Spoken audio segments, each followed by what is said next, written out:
Bethany Frankel is tired of hearing Meghan Markle's complaints about her life as a member of the royal family.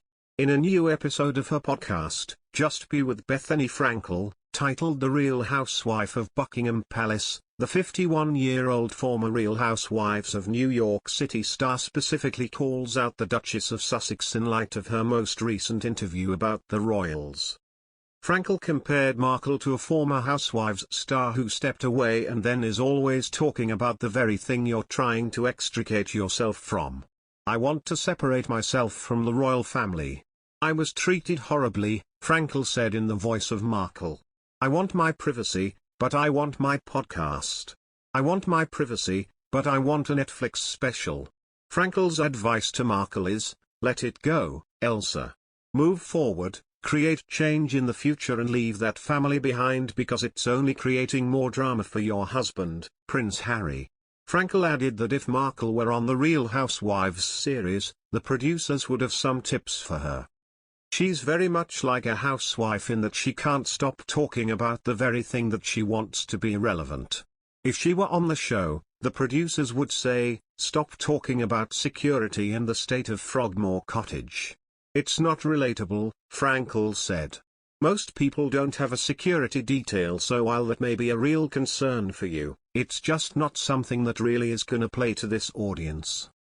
The businesswoman added that she has a problem with how Markle speaks about these topics in interviews.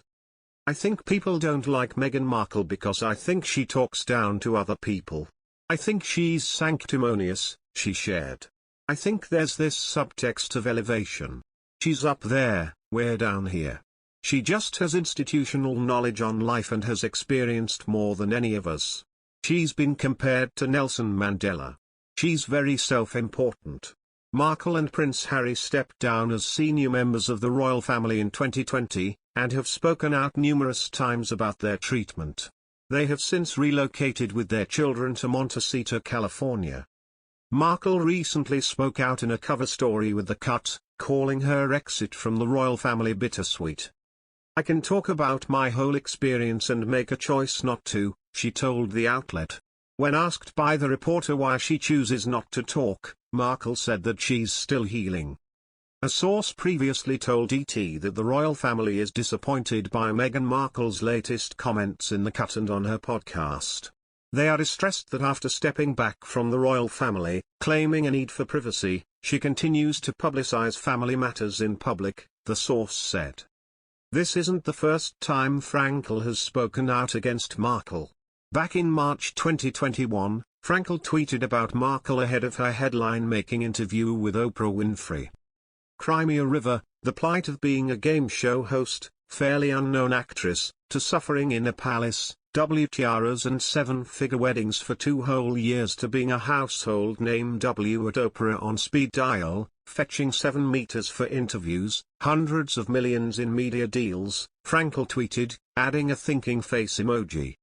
But, she says, the unnamed A-lister who called her to plead Meghan and Harry's case insisted that the couple was suffering much more than anyone realized. "I had a very A-list person call me when I commented on Meghan Markle before the Oprah interview and said to me, 'Can you please take down what you said? They can barely stand up in Frogmore Cottage and they can't afford their security,'" Bethany recalled. However, while she admitted that she might have had some sympathy towards Harry and Meghan at the time, things have since changed, with the ex-reality star noting that she can't get her head around the glaring juxtaposition between Meghan's insistence that she wants privacy and the fact that she keeps doing interviews and inking deals with Netflix and Spotify.